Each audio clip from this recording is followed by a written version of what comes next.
What up, peeps? We got some casting news revolving the groundbreaking brand new MCU superhero, Ms. Marvel, who is getting her own series on Disney+. So we're gonna break it all down for you right now on the Ketchup. Here we go.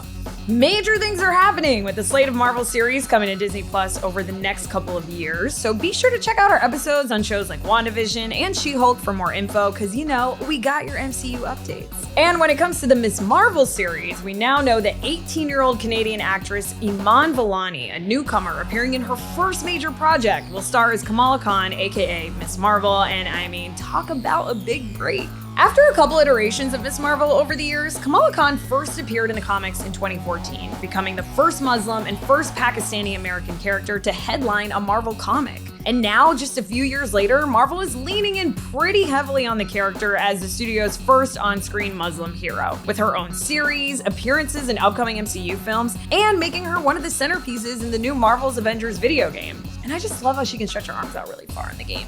Kamala smash! So the story behind Ms. Marvel is that Kamala is just a 16-year-old living in New Jersey and a huge fan of superheroes. In fact, Captain Marvel is her idol. But she eventually becomes one herself after discovering that she has Inhuman DNA. If that sounds familiar to you, perhaps it's because you're thinking of Marvel's very rotten Inhumans TV series, which ran for 8 episodes on ABC back in 2017. Who knows, this could be a way to reintroduce these characters in a future phase of the MCU, or we'll never see them again.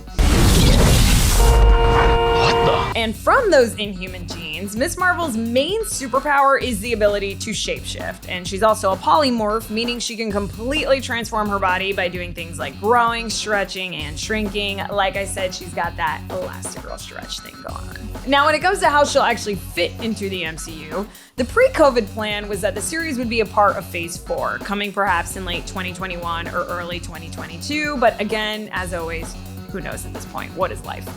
But given the character's close ties with Captain Marvel, and because Brie Larson said that she wants to see it happen, it's a pretty safe bet that Ms. Marvel will appear in the Captain Marvel sequel, now slated for July of 2022. That's a yes or no question.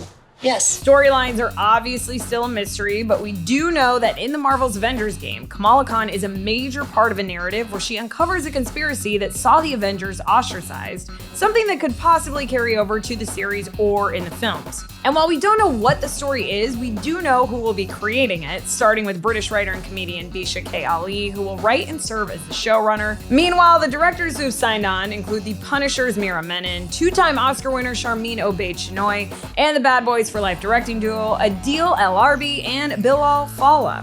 Y'all will never do that again. All right, friends, it is time for us to kick it over to you now. How stoked are you for this Ms. Marvel series? Just stretch it out in the comments and let me know.